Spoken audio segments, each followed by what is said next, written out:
जय हिंद दोस्तों। हम लेकर के आए हैं आज आपके लिए भारत का भूगोल के कुछ प्रश्न करेंगे चुनिंदा प्रश्नों के साथ। शुरुआत करते हैं हम। पहला है भारत का वह स्थान जहां बंगाल की खाड़ी, अरब तथा हिंद महासागर मिलते हैं। ऐसा स्थान जो भारत के अंडर में है और बंगाल की खाड़ी, अरब सागर और हिंद महासागर तीनों मिलते हैं, उसे हम कन्याकुमारी कहते हैं। कन्याकुमारी में बंगाल की खाड़ी, अरब सागर और हिंद महासागर तीनों मिलते हैं।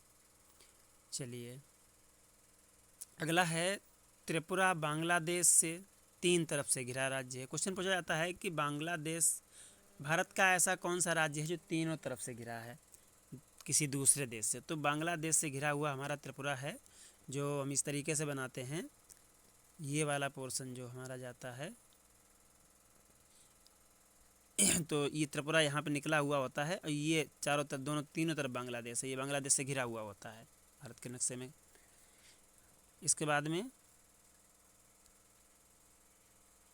भारत तथा पाकिस्तान के बीच सीमा कैसी है। भारत तथा पाकिस्तान के बीच प्राकृतिक सीमा होती है और अध्यारोपित सीमा होती है। तो भारत से ही विभाजित होकर के पाकिस्तान बना हुआ है, तो सीमा कैसी है? अध्यारोपित। मानव निर्मित सीमा है, उसी को अध्यारोपित कहते हैं। भारत में गांवों की संख्या कितनी है? भारत में गांवों की संख्या 2011 की जनगणना के अनुसार कितनी है? सीधे शब्दों में याद रखिए, 640,932। अगर ऐसे ना याद रहे तो ऐसे याद कर लीजिए, 6,40,932 इंपॉर्टेंट पॉइंट है। भारत की सबसे लंबी स्थलीय सीमा कौन सी है? किस देश के साथ भारत सबसे लंबी स्थलीय? तो 2 क्वेश्चन यहाँ पे तैयार होते हैं। सबसे लंबी स्थलीय सीमा बांग्लादेश के साथ बनाता है और सबसे छोटी स्थलीय सीमा अफगानिस्तान के साथ बनाता है। चलिए, अगले क्वेश्चन को करते हैं। भारत को कितने प्राकृतिक भागों में बांटा गया है? भारत को 4 प्राकृतिक भागों में बांटा गया है।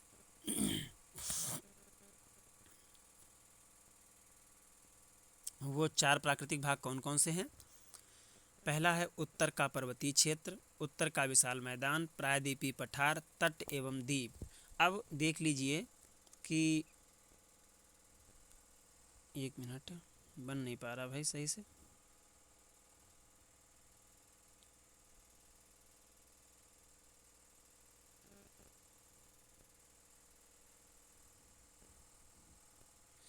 ऐसे मान लीजिए, रफली नक्शा हमने बना दिया है। तो ये जो हमारा है उत्तर का पर्वतीय भाग, ये हमारा उत्तर का पर्वतीय भाग इस तरीके से चला आया। ये हिमाचल प्रदेश और उत्तराखंड, ये वाला भाग उत्तर का पर्वतीय भाग है।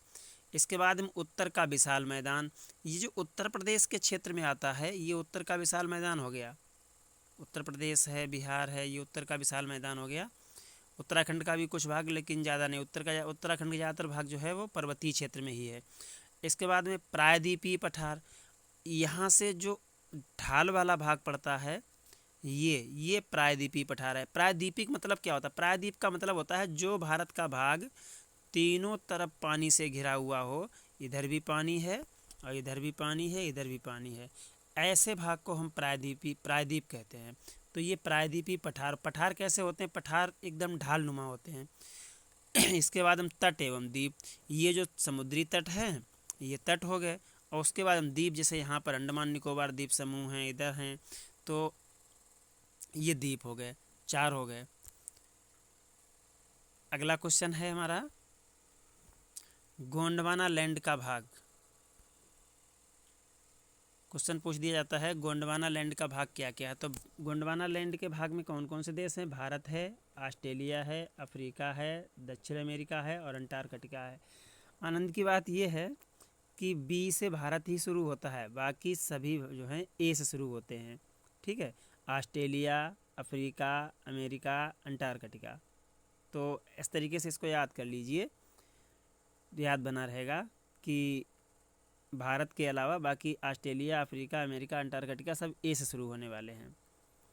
और इसके बाद में अगला क्वेश्चन है हमारा हिमालय तथा पश्चिम एशियाई पर्वत श्रृंखलाओं का विकास भारतीय और यूरेशियन प्लेट के मध्य टकराव के कारण हुआ है। हिमालय का विकास, पहले तो हिमालय कैसा पर्वत है? हिमालय बलित पर्वत है। उसके बाद में हिमालय की श्रृंखलाएँ कैसी हैं? नवीन श्रृंखलाएँ हैं, नवीन। पश्चिम एशियाई पर्वत, और जो पश्चिम एशियाई पर्वत हैं, श्रृंखलाएँ हैं, इनका विकास कैसे हुआ है? हिमालय और पश्चिम एशियाई जो पर्वत श्रृंखलाएँ हैं, इनका विकास कैसे हुआ? इनका विकास भारतीय प्लेट और यूरेशियन प्लेट के दोनों के मध्य टकराव से हुआ है। यह टेथिस महासागर में बलन की प्रक्रिया है। जहाँ पर आज हिमालय है, यहाँ पर किसी दिन टेथिस महासागर हुआ करता था, और उसी में बलन क्या होता है हम समझा दें आपको। जैसे ये महासागर रहा, इस तरीके से कोई महासागर है, और यहाँ से ऊपर से इधर से कुछ आ रहा है, मिट्टी या जो भी इधर से आ रहा है, दोनों यहाँ आकर के टकरा गए तो क्या बढ़ते जाएंगे तो ये ऐसे ऊपर को उठेंगे तो ये पर्वत का निर्माण हो गया। जैसे इधर से कोई चीज़ आ रही है और इधर से कोई चीज़ आ रही है, दोनों में जब तकरार होगी तो ये कहाँ जाएगी? इनकी दिशा ऊपर की तरफ जाएगी। इस तरीके ऐसे जो पर्वत बनते हैं उनको हम बलन पर्वत कहते हैं। भारतीय प्लेट छोटी होने के कारण उत्तर दिशा में विस्थापित हो रही है। और भारतीय प्लेट किस दिशा में विस्थापित हो रही? उत्तर दिशा में विस्थापित हो रही है, क्योंकि भारतीय प्लेट है छोटी और यूरेशियन प्लेट बड़ी है। पृथ्वी की सतह का प्राचीनतम भाग भूगर्भीय रूप में है। पृथ्वी की सतह का जो प्राचीनतम भाग है, जो पहले का भाग था पृथ्वी की सतह का, वो अब ऊपर नहीं रहा, वो अब भूगर्भीय हो गया, पृथ्वी के अंदर हो गया। क्योंकि ऊपर जो ये बलन की प्रक्रिया हुई, उससे जो फैला है भाग बढ़ा हुआ है पृथ्वी का, वो अब ऊपरी भाग हो गया, और जो ऊपरी था वो इस समय भूगर्भ के रूप में हो गया। प्रायद्वीपीय भाग भारत का सर्वाधिक स्थिर भाग है। जो प्रायद्वीपीय भाग है, ये वाला भाग तीनों तरफ से जल से घिरा हुआ नीचे का भाग, ये सबसे स्थिर भाग भारत का कौन सा है? प्रायद्वीपीय भाग है। अगला क्वेश्चन देखते हैं। प्रायद्वीपीय पठार या बहिर्शाही भाग मेघालय का पठार भ्रंशन के कारण मालदा गैप द्वारा पृथक हुआ। तो प्रायद्वीपीय पठार का बहिर्शाही, जो उसका बाहरी भाग है, जो मेघालय का पठार बना हुआ है, और वो किसके द्वारा? यहाँ से इस तरीके से जो गया है, ऐसे मेघालय का पठार है यहाँ इधर। तो मेघालय का पठार जो है नागालैंड, मणिपुर और मिजोरम, मेघालय, तो यहाँ एक गैप है, मालदा गैप। उस मालदा गैप की वजह से ये अलग हुआ है। ये कई बार पूछा गया क्वेश्चन है कि मेघालय का पठार किसके द्वारा पृथक हुआ? तो मालदा गैप के द्वारा पृथक हुआ। किस कारण हुआ? भ्रंशन के कारण। प्रायद्वीपीय पठार का निर्माण आग्नेय तथा रूपांतरित चट्टानों से हुआ। प्रायद्वीपीय पठार का निर्माण आग्नेय तथा रूपांतरित चट्टानों से हुआ। जो प्रायद्वीपीय पठार है, ये वाला भाग भारत का, इसमें आग्नेय चट्टानें और जो रूपांतरित शैल आपको पता है, रूपांतर शैलों के रूपांतरण से बनता है। तो प्रायद्वीपीय पठार किससे बना हुआ है? आग्नेय शैल और रूपांतरित शैल से। हिमालय की पूरी पर्वत श्रृंखला युवा आकृति की है। पहले आपको बता चुके हैं हिमालय की पर्वत श्रृंखला कैसी है, युवा पर्वत श्रृंखला है, युवा आकृति की।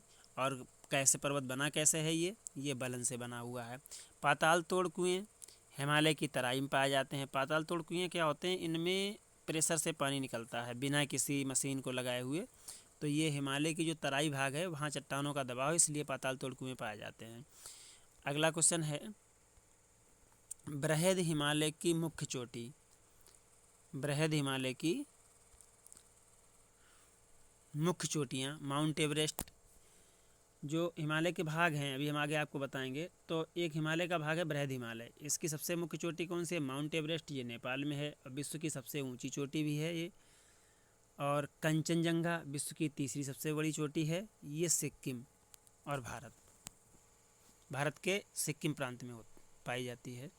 तो बृहद हिमालय में दो मुख्य चोटियां हैं, नेपाल में माउंट एवरेस्ट। अच्छा, इसका एक और क्वेश्चन हो जाता है, नेपाल में माउंट एवरेस्ट को क्या कहते हैं? नेपाल में इसको सागर माथा कहते हैं। क्या कहते हैं?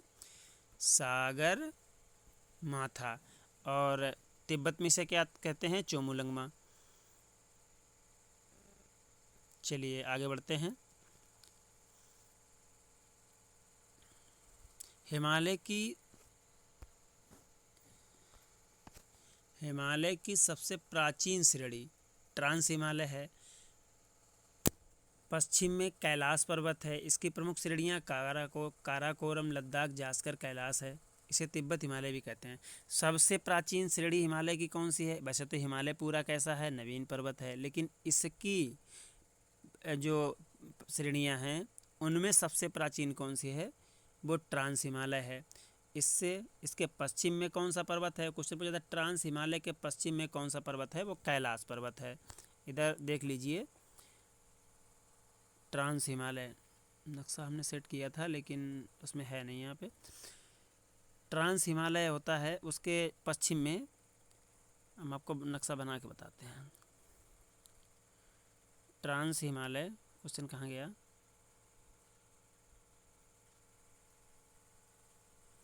ट्रांस हिमालय, इसके पश्चिम में कैलाश पर्वत है। तो ऊपर उत्तर, नीचे दक्षिण, दाएं पूरब, बाएं पश्चिम, ये पश्चिम होता है। तो पश्चिम में कौन सा पर्वत है?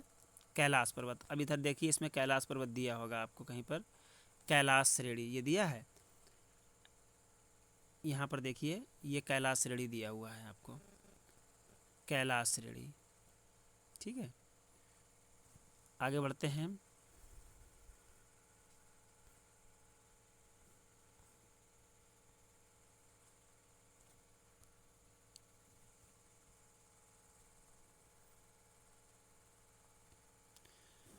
इसकी प्रमुख चोटियाँ कौन कौन सी हैं? जो ट्रांस हिमालय की सबसे प्रमुख चोटियाँ कौन सी हैं? पहली तो काराकोरम है, भारत की सबसे बड़ी चोटी है, लद्दाख में है। जास्कर, काराकोरम, लद्दाख, जास्कर, कैलाश, ये तिब्बत हिमालय भी कहते हैं। इसे क्या कहते हैं? तिब्बत हिमालय भी कहते हैं। तो कैलाश पर्वत है, जो ट्रांस हिमालय है, इसके पश्चिम में कैलाश पर्वत है। इसकी श्रेणियाँ काराकोरम हैं, लद्दाख हैं, जास्कर हैं और कैलाश हैं। जैसे अभी हम दिखा रहे थे, देख लीजिए, काराकोरम, ये आपकी श्रेणी रही काराकोरम। एक मिनट भाई,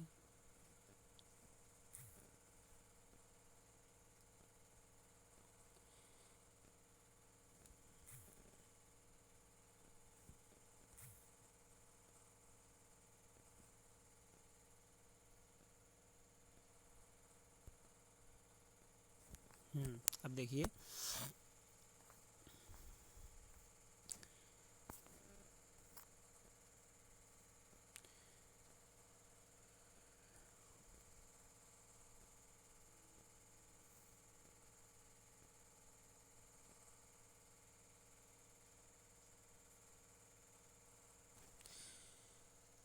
काराकोरम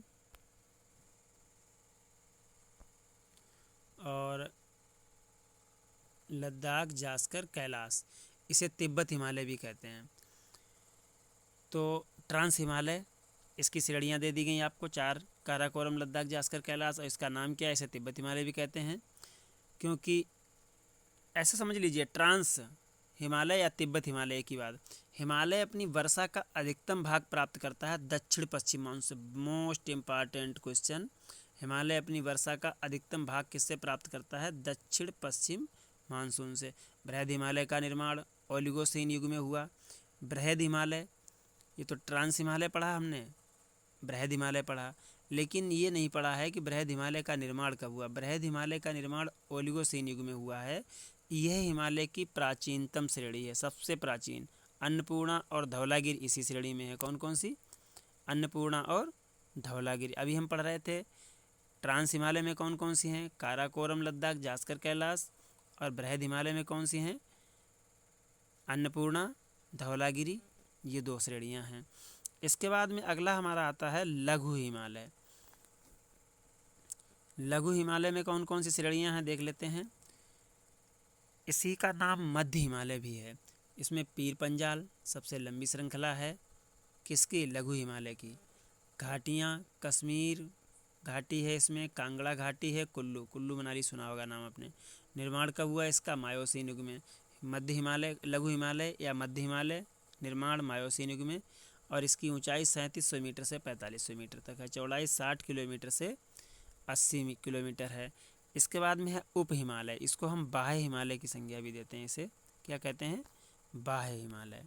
उप हिमालय के बाद में हमारा आ गया भाई हिमालय।